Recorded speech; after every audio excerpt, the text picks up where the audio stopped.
exchange, this important address by Dame Sharon White, Chief Executive of John Lewis, a partnership on social mobility in retail sector. We'll have usual format, 20 minutes of speech from her, and then throw open to the audience for questions, substantial online audience as well. Usual house rules, no question too outrageous. You simply have to state your name and organisation. Yeah. I'm afraid slightly bait and switch here. Anyhow, congratulations, always welcome here, Dame Sharon. Look forward to hearing what you have to say. Thank you. So I'm looking forward to some outrageous questions. Thank you so much for joining on what is now hopefully quite a sort of sunny day, but also thanks so much for everybody joining online. I've always been quite obsessed with David Beckham. I don't know whether anybody is partway through the sort of Beckham documentary. I sort of promised myself I would do this in bite-sized pieces, and I found myself 2 Saturday nights ago basically sort of watching all 4 episodes. And I've been slightly obsessed with Beckham because he's one of the few sort of celebrities who grew up in the same area as I did in East London. Indeed, probably about sort of 10 years before my brother. They both went to the same school in Leytonstone. Obviously, David Beckham being a rather better footballer than my older brother. And I've always been interested in sort of what Beckham does epitomise or not in terms of social mobility. And indeed, sort of in a way, how sort of exceptional it is that somebody whose mother was a hairdresser and whose father was a kitchen fitter, obviously has had the most sort of extraordinary sort of meteoric rise. And I wanted to talk a bit this lunchtime about sort of social mobility, particularly in the context of retail and particularly in the context of sort of fairer high streets. And at a time when sometimes it feels as though the country is sort of more divided than ever, that almost every sort of issue around business or the economy or politics or society has got sort of caught up with whether you call it the culture wars or as a sort of dividing line. I mean, it's fascinating that sort of social mobility and the idea that one generation should be better off than the next, and that our children should be better off than us, is still an issue across party, across all sections that we all agree on, that people shouldn't be held back, or indeed that people shouldn't have a sort of unfair advantage or accelerated just because of what their parents did for a living, indeed who their parents are. And for many years, retail was seen as a huge part of the answer to social mobility. And I think the question I just wanted to ask and have a bit of debate today about whether particularly the high street still recovering from COVID can be a spur to a fairer society today. I wanted to take a look a little bit at some of the numbers. These will all, I'm sure, be very sort of familiar to you in terms of, sort of just where the country is in terms of income inequality, but also mobility. How upwardly mobile are we today? And you'll probably know that lots of studies. The IFS that I'm do some work with from time to time is doing a big piece of work on inequality. Income inequality in the UK still continues to be too high, very high by international standards.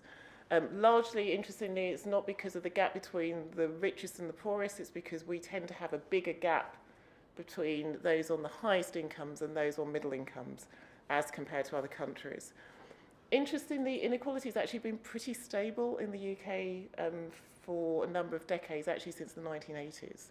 And it was in the 1980s where it was a big decade of rising inequality, which essentially hasn't been reversed, hasn't been corrected since.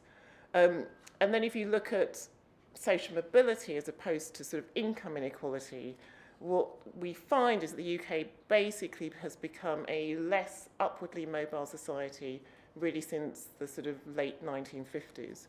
So if you look at people born in 1958, the 1970s, and also the late 80s, which are the sort of main cohorts that academics have looked at, essentially our most upwardly mobile period was the post-war period. So in other words, if you're aged 65 or older today, which is I'm close to, you were more likely to have done better than your parents than those who are aged 53, or indeed those who are in their late 30s today. And the main driver of that differentiation, that difference, that gap, is really education. The education story is quite interesting because actually it's quite differentiated now in different parts of the country. You'll know London now doing better than the rest of the country, and also quite differentiated across different communities. So I'm sure the Work Policy Exchange has done in terms of obviously white working class kids now doing less upwardly mobile than groups from other ethnic, so-called ethnic minorities. And that social mobility issue has been exacerbated by the fact that many of us have got housing equity and are starting to leave gifts during our lifetime or inheritances when we die. And traditionally, as I say, retail has been seen as a big engine for social mobility. The idea that you can begin life as a shopping assistant or a warehouse worker without requiring formal qualifications. You could start at the checkout, forklift driver, and work your way up to being branch manager, depot manager, or even CEO, from branch to the boardroom, if you put it that way. And Steve Rowe is probably the sort of best example of formerly CEO at M&S, and Steve began work at M&S in Croydon as a 15-year-old, working part-time, and then rose to head the entire company. And the John Lewis partnership, some of you will know as well. Some of you will, well, I hope you're all shopping with us. So Christmas is coming soon, so I just need an extra 2 items in your baskets. I mean, the partnership, interestingly, so we are the largest employee-owned business in the UK, amongst the largest employee-owned business in the world. And the foundation of the business many decades ago was all centred on social mobility. In fact, the founder of the partnership, John Speed Lewis, who was the son of the eponymous John Lewis on Oxford Street, who was a very sort of, like all geniuses, quite a sort of eccentric genius. And he saw the partnership as what he describes as an alternative to communism after the Second World War. So the idea is that at that sort of very sort of fragile point after the war, the partnership should so provide great jobs, great mobility, great life, a good life, that why would anybody become a communist when you could become a partner with Waitrose or John Lewis, which is sort of the idea that I sort of love.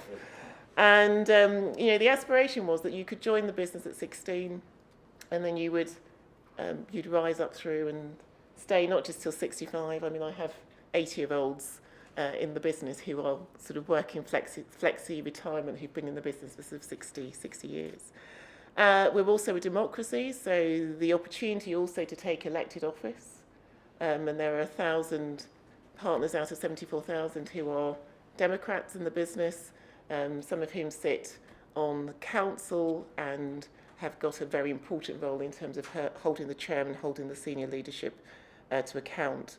And indeed, one of the first people I ever met when I joined the partnership almost 4 years ago was an incredible partner called Noel, who had started off in the, we don't call it Works Canteen, we call it the partner dining room, but effectively the Works Canteen at Peter Jones, and rose to be branch manager at John Lewis Oxford Street, and was still sort of full of the wonder that his life and his life chances had turned out to be just much more positive and much more fulfilling than he had ever thought. And there were countless examples of partners in the business who started off in branches who made it onto our exco. And so while the idea of a job for life is not what it was, we as a business continue to invest substantially in skills and development so that partners can get on in life however long they decide to stay in the business. And we are particularly focused, which you may have seen, in how we can support young people who are growing up in care to get work, find work, great work and skills and life chances in the business. But what's the situation then if you look across retail? So retail continues to be the biggest employer in the UK. Last year, just under 3 million of us worked in retail. The next biggest employing sector was healthcare, obviously dominated by the National Health Service. But at the same time, retail jobs are on the decline. It was, particularly if you look over the last sort of 10 years. 10 years ago, retail was about 10% of the economy. It's now 8.5% of the economy. And the nature of retail, as all of us will have experienced, not least during COVID and subsequently, the nature of retail is changing rapidly as customers, all of us, switch spending online, and cost pressures are causing every retailer to look for efficiencies and greater reliance on technology. There are fewer shop-based jobs and more roles in logistics, as more of us are just loving the convenience of shopping on our sofa and clicking on that app. In fact, interestingly, John Lewis began the pandemic as a 40% online retailer. We're now at 60% 3 years later. And indeed, at the peak between lockdowns, we were at 70%. Waitrose began the pandemic at just under 5% online retailing. We're now 13%, and that doesn't include channels like Deliveroo and Uber Eats. So change in shopping habits and the cost of living crunch means that every retailer, ourselves included, is looking at labour-saving efficiencies. And we ourselves, you may have seen, we had a loss last year, and so we're working very hard in terms of how we galvanise and maximise all the opportunities for efficiency in the business. And I think we've got somebody from Amazon today, but the idea of a shop where you serve yourself, never having to talk to an individual. You walk in, you pick your goods, you have an automatic payment with just walk out technology is no longer a fantasy. It's here with Amazon Fresh, Amazon Go. And there's obviously increasing use of automation everywhere, but particularly in areas like logistics. And you might think paradoxically, for a partnership that's so focused on people, we have tended to be at the forefront of automation. First business to have an automated warehouse in the country, and to this day in parts of our operation using state-of-the-art robotics. Now, a big debate, and Dean and I have corresponded a bit about this over the summer, is what's the role of generative AI? Are we all basically sort of, whether you're a retailer or not, are we all sort of doomed to be taken over by chatbots and robotics? And obviously it has enormous potential to be enormously disruptive. Some of you will have seen the comments of Philip Janssen a few weeks ago. Philip I know well from my days at Ofcom, who's the outgoing CEO of BT, who predicted that that BT would need 55,000 fewer people between now and 2030. 10,000 of those because of automation and digitisation supported by AI. And partly because of my disposition in life, I tend to take a more optimistic take. I think inevitably some jobs will change, obviously the use of chatbots in customer service, but I suspect that this is likely to be more of an augmentation than a full-blown alternative to today's roles. The evidence from other major disruptions, whether that's the Industrial Revolution or the more recent digital revolution, is that new jobs are created. We just can't quite see them today.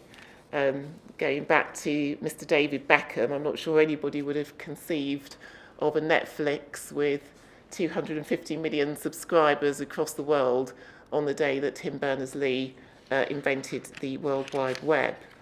And we know, and we certainly know as a business, that our customers still massively value human connection and personal service. Many businesses have had huge pushback from customers. For example, just with the simple fact when there's not an option to pay a human cashier at a checkout. And Amazon Fresh has now, for now, paused its rollout in the UK and closed some stores in the US. I would also say, again, taking a more optimistic take, that I think AI has huge potential both to take out some of the human biases in our recruitment, but also to make high-quality education, lifelong learning and skills much more accessible and at lower cost. At the same time, I think there's still more that many retailers can do to ensure that social mobility is promoted more than it is today. And while there are many individual examples of people rising through the ranks interestingly, shop floor roles are dominated by people whose parents did similar work. And professional roles in retail, like finance or trading or commercial or marketing roles, are also dominated by people whose parents did similar work. And that dominance, perhaps surprisingly, is true to a greater extent than outside retail, where social mobility has now is now higher. So there's a bigger block to people moving from the shop floor to managerial roles than you might first think. And one retailer that has recognised this is the Co-op. Co-op is another mutual not owned by its employees, like the partnership, but owned by its customers. And the Co-op are improving social mobility by focusing on potential, less on actual experience in both their recruitment and promotion. And they're also lobbying the government to make being working class a protected characteristic, which I think is a sort of interesting idea. But I think there's still much more we can do. I think we can definitely make it easier to retrain and improve the skills of people who are moving from areas that are contracting to areas that are growing, obvious areas like data and digital.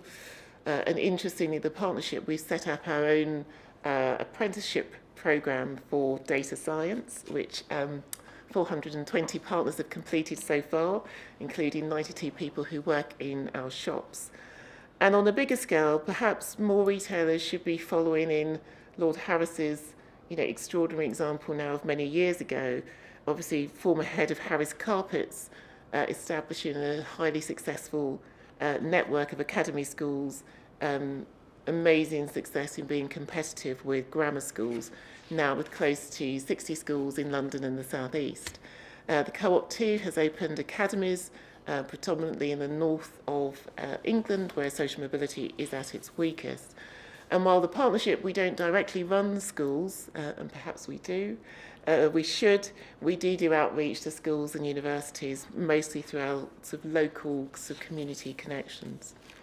So maybe a sort of final thought to ponder before the outrageous questions, which is perhaps retailers and businesses just more generally, perhaps we should all be thinking about how we establish academies, not only educating our young people, but also our own workforces for the jobs of tomorrow, which are so difficult to predict today.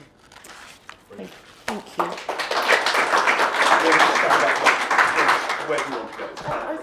Okay, please. Yeah, great. Thank you. Good. Any questions? Anybody? I see Dame Patricia Hodgson online, former chair of Ofcom and also vice chair of trustees here at Policy Exchange. Dame Patricia, can you hear me? Yes, I can. Can you hear me? Loud and clear. Excellent. Hello, Sharon. I'm terribly sorry I can't be there in person. I ought to reveal that Sharon and I work together, that we're both Essex girls who education, good schools, catapulted to Cambridge and thence to opportunities that we couldn't otherwise have had. I think for both of us, the first to go to university in the family. I want to ask a question about the kind of equality in life that the markets bestow on us. And I think retail has been a terrific success story in that way. I mean, if you just look at what happened during COVID and how fast the supermarkets, including Waitrose, but retail in general, started to serve everybody with no discrimination between rich and poor. But there are other parts of the market, and parts of the market that Sharon and I have been interested in when we were both at Ofcom. And I'm thinking of of communications, broadband, mobile phones, and so on, that haven't served equality anything like as well. And if you talk to people about the things that enrage them nowadays, they'll talk obviously about educational opportunity and jobs and taxes and inflation. But they will also talk about their rage at not being able to get basic services, you know, that they haven't got a phone signal or that the broadband cuts out, and then they can't get through to any real person to fix it.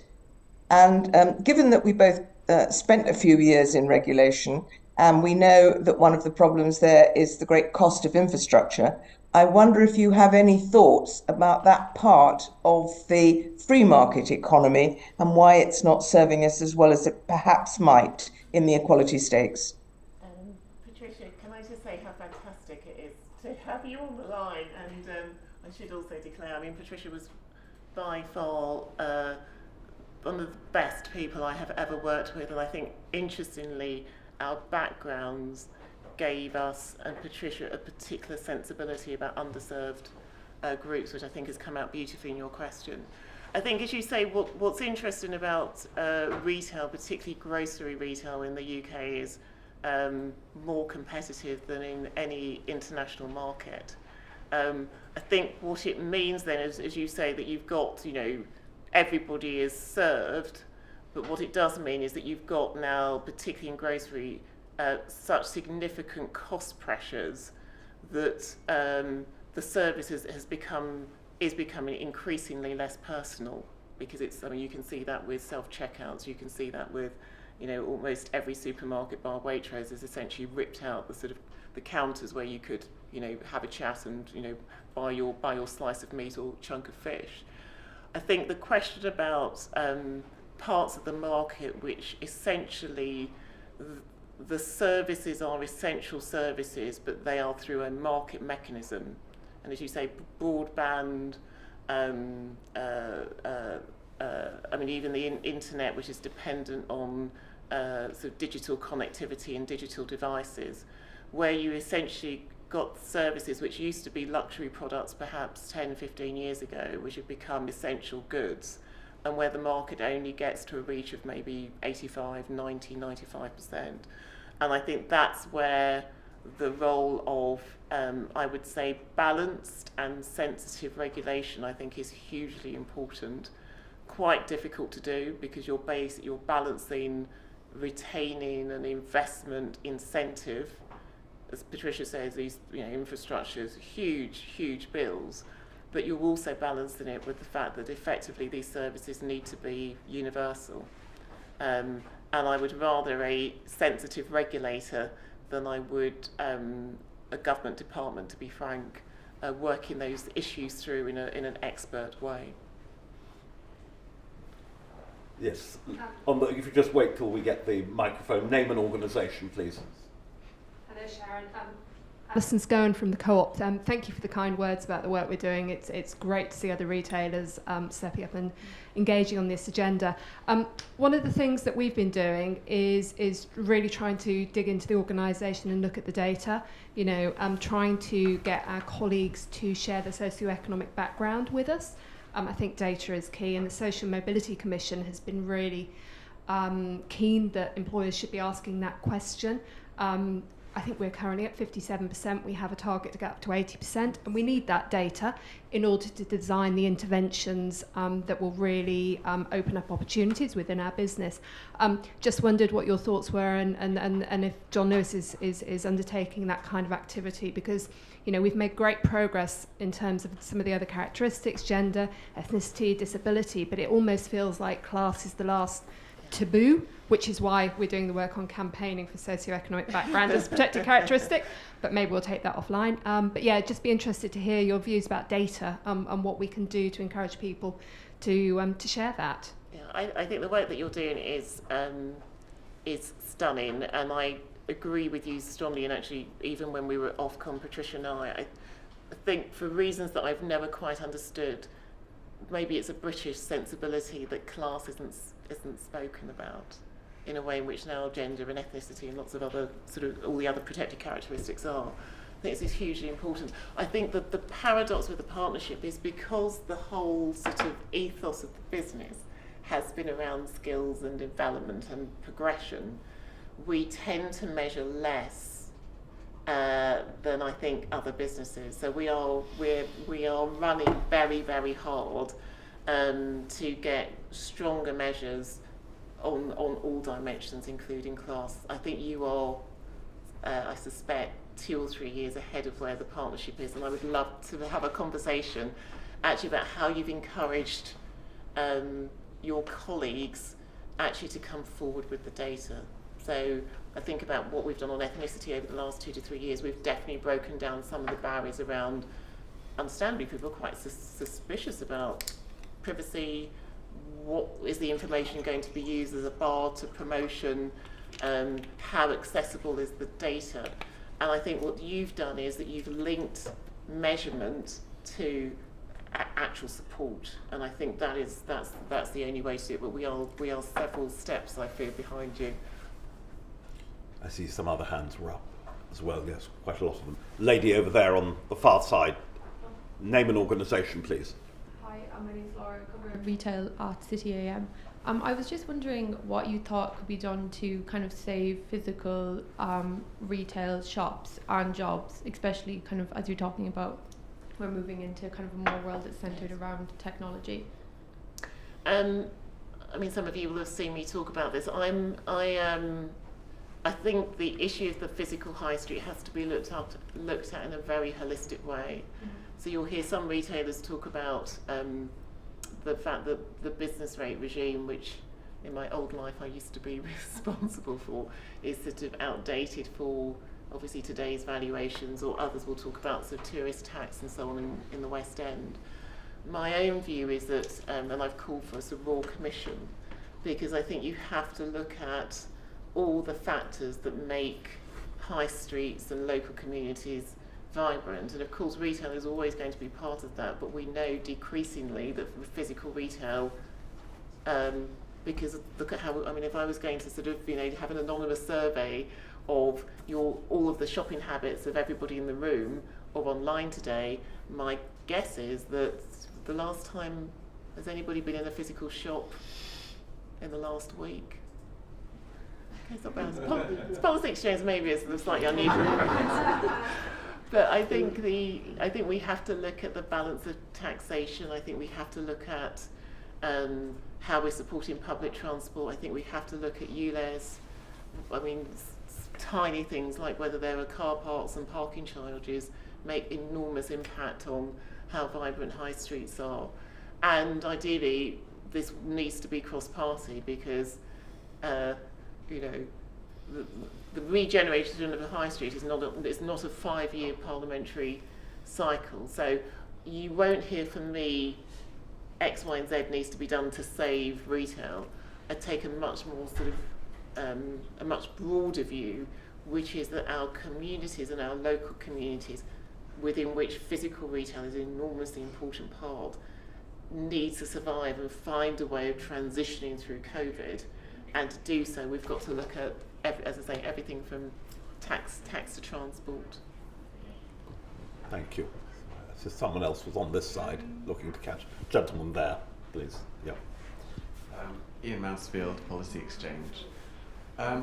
You spoke about how retail has always been an area where people come up from the shop floor. My question is, with the development of AI, of robotics, of all the other things that you mentioned, which obviously to be welcomed in terms of increasing productivity, is John Lewis working, as they change the nature of the labour force, and making sure that those routes up from the grassroots level still exist in the new AI-fied, robotified landscape? Yeah, it is a great question, because, as I say, as a business, physical retail has always been, physical retail and personal service from partners has always been a sort of key part of the model, key part of how we sort of organise ourselves and the distinctiveness in the high street. But at the same time, a business which is essentially based on sort of, I mean, however much you know the business, but it's very egalitarian, you know, from the bonus which goes to everybody, same proportion, to our exec rem is very, very different from even other mutuals. So the fact that it's based on very sort of egalitarian principles means that the business has always had to be, we've always been at our best when we've been further ahead than others in terms of technology. And that's why I always think it's very interesting that we saw automation ahead of some of our competitors, because you've got to hold in tandem business efficiency alongside a model which is basically based on a very lopsided version of a sort of sort of conventional capitalism. So I think if we do this well, I think we will retrain a number of our partners actually into these new jobs, and that's why we couldn't find a program outside the partnership to train some of our shop assistants to become data scientists, which is why the partnership essentially set up its own apprenticeship scheme, which we're now trying to sort of take to other businesses that will find it useful. And it's also the case that we've also got to embrace, because we're in the same competitive market, we also have to embrace AI, because we know for many of our customers it is going to be a more efficient and still high quality service, and then our partners can come in where that personal connection really matters. I see at the back, Sir Trevor Phillips. Wait for. Oh, he's worried if Trevor's at the back. Mary, Sharon, I'm speaking here as a former servant of the partnership. I just want to follow up on what you've just been saying. One of the things that strikes me is that retail, as you said, has really been at the centre of our communities. It is, as a sector, the biggest single employer. The arrival of digital will essentially change things, not just in an operational sense, but also culturally, in all sorts of ways.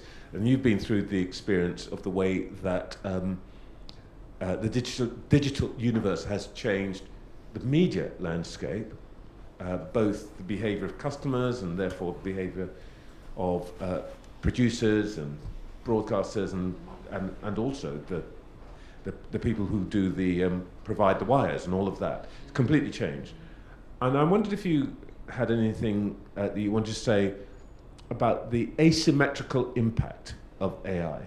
The truth of the matter is, it won't affect men and women in the same way. It will not affect different kinds of communities in the same way, because they sit in different relationships. I mean, I can't remember what the gender proportions are of the John Lewis staff now, but it's 55%. Skewed. And I wondered whether you had any thoughts, and you guys have been thinking about the extent to which we're going to have to deal with the fact that this change won't affect everybody in the same way, and that some of our existing inequalities may be exacerbated, and maybe possibly more. As you know, I'm glass half full. It might be an opportunity to deal with some of the existing inequalities now.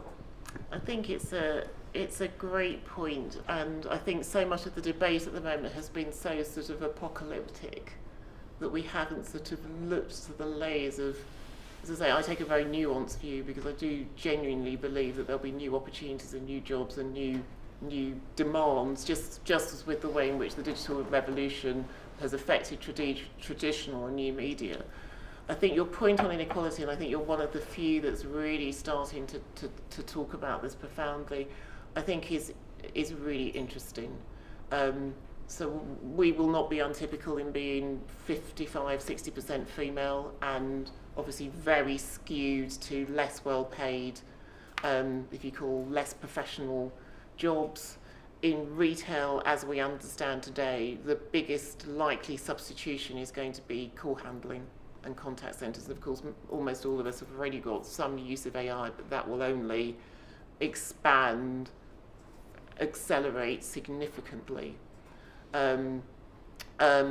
So if you were going to look at it simply from the sort of first round effect over the next, I would say next 2, 3, 4 years, you would say the first round effect is going to hit, almost certainly will have hit women much more significantly, and potentially hit some minority groups more significantly.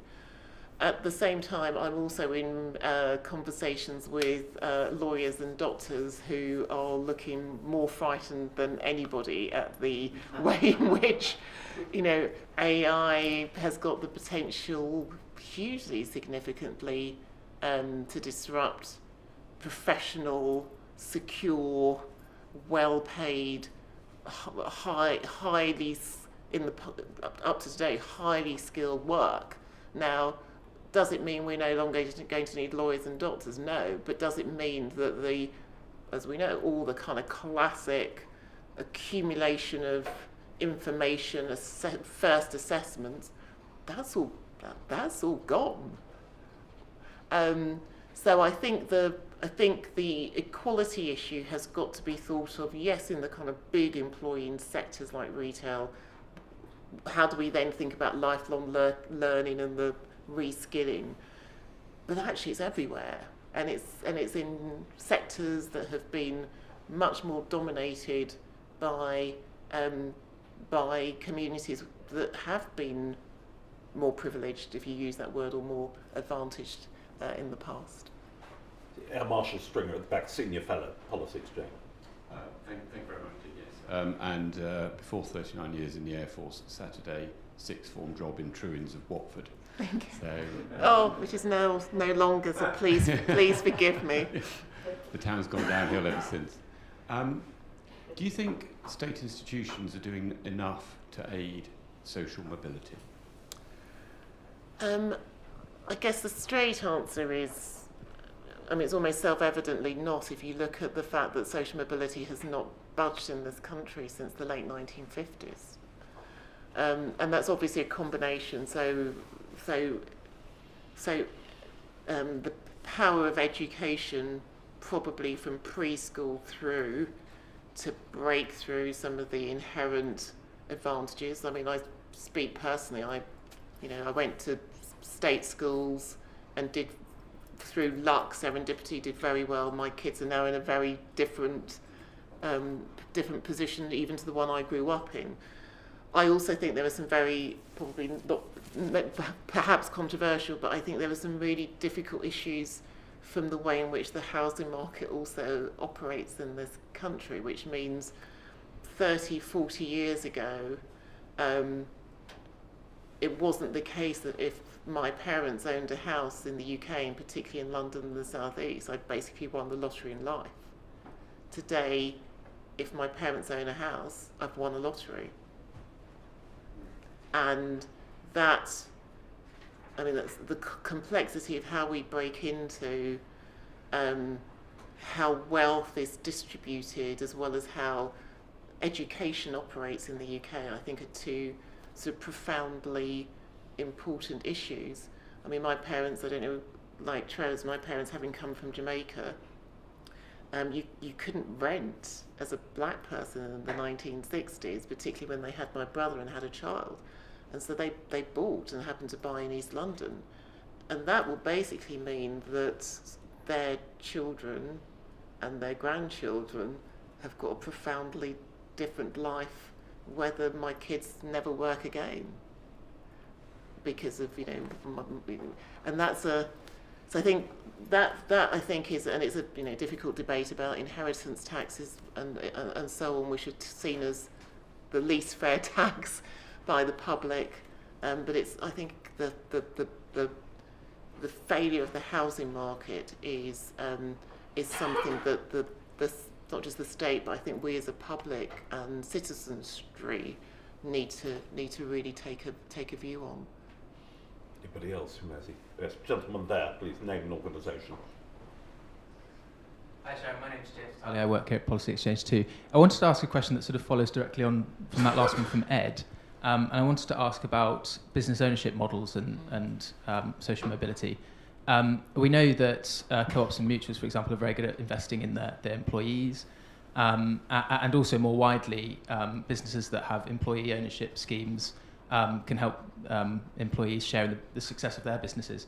So do you think that the business needs to, the government needs to take a more sort of decided stance on supporting types of businesses that have those ownership structures?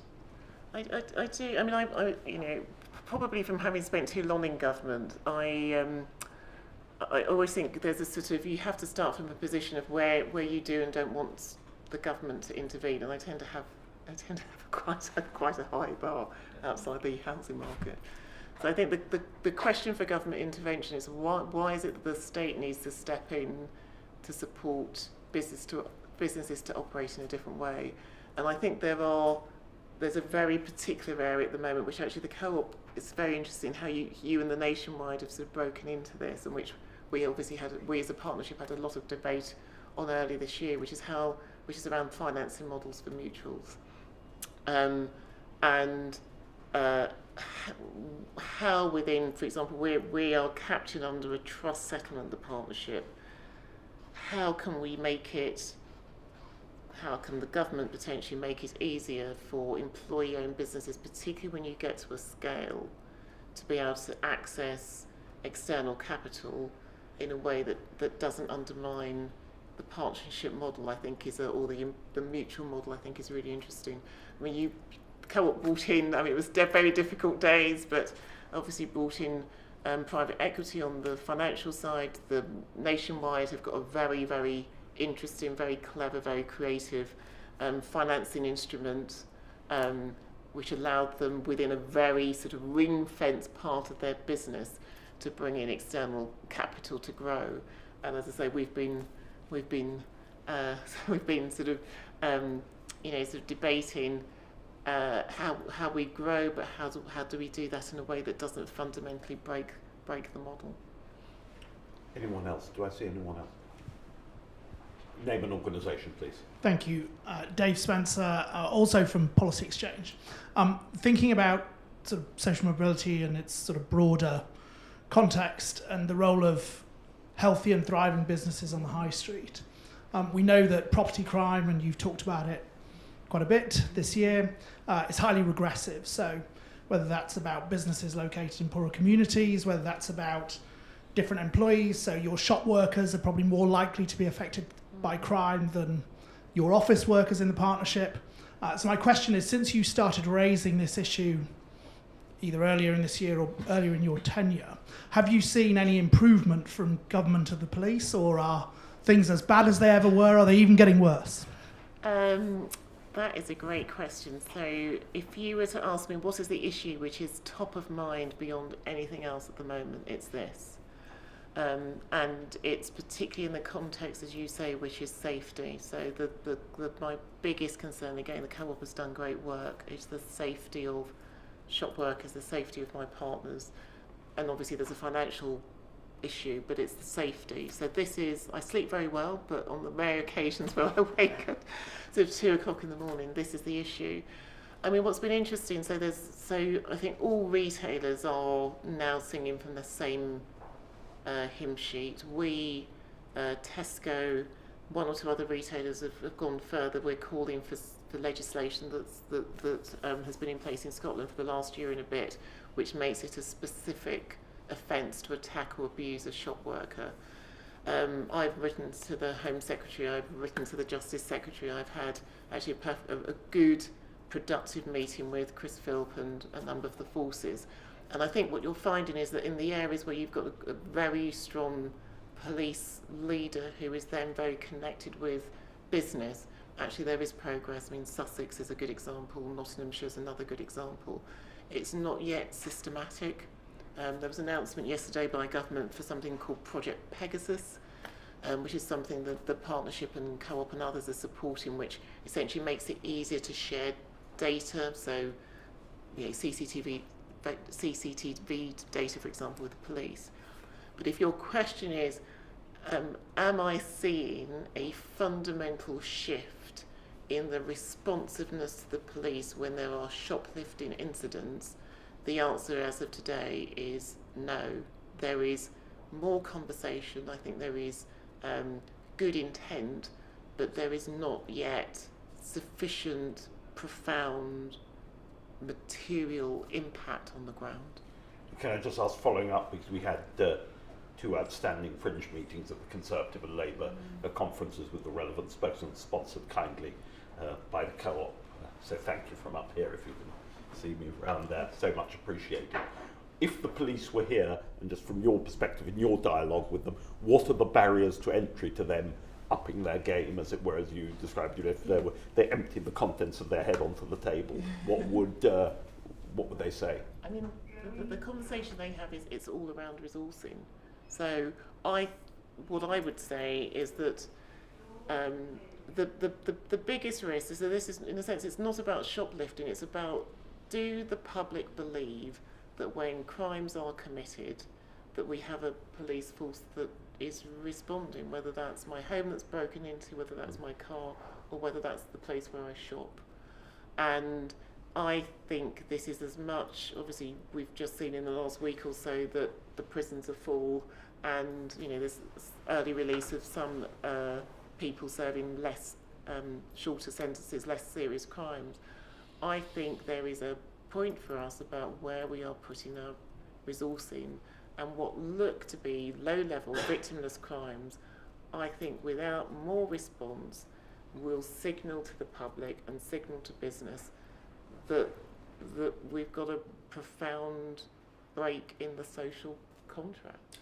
Can I just last question, because I know time is not limitless, and I hope audience will bear with me on using chairman's privilege for this purpose. Obviously, from our previous chats, you said, you described the immigrant background from whence you came, the hardest working immigrant stock that it was possible to have, who gave you the opportunities. I'm just interested in how you chart sociological change and cultural change in this country. And it occurred to me during the course of the fringe meetings that we had at both Conservative Labour conferences, when did fear and shame about that kind of crime start disappearing? That it sort of, it would, in a previous generation, it would have stigmatized, and this whole thing, in America they talk about broken windows and all of that sort of stuff. It's overused as a term of art, but is that, in the words of Fagin about Bill Sykes in the Oliver musical, I recall he started small, he had to pick a pocket or two. And that's why I'm just interested in your thoughts on that as you've watched this country through the course of your life, your parents' life. What's changed? It's interesting, even in the course of my job, even the last year feels profoundly different. In what way? The volume has just, I've used the word epidemic, and it's not an exaggeration. It feels that in the last year we have moved from, actually I'm going to put an extra, 6 eggs in my shopping basket. I haven't paid for them, but actually my family's struggling, to organised gangs, shoplifting to order, in a way that I find sort of profoundly shocking. I was in a store a few weeks ago, and they spoke about a gang coming into the store, and they were after a particular brand of gin, and we were sold out of the particular brand of gin, and they said, don't worry, we'll be back on Monday, because we know that you're going to be, be replenished at the weekend. And when did we get to a place, as I say, the last 12 months have just, and I don't know whether it's a combination of just where the country is post-pandemic and an inflationary spike that we haven't seen since the 1970s, that's not dampening down as quickly as anybody would like. But even the last year feels very, very different for me as a business leader. Thank you. Any final question? Do I see anyone? Any hands up at all? I don't see any. Dame Sharon, thank you. Thank you for coming. Masterclass. Thank you.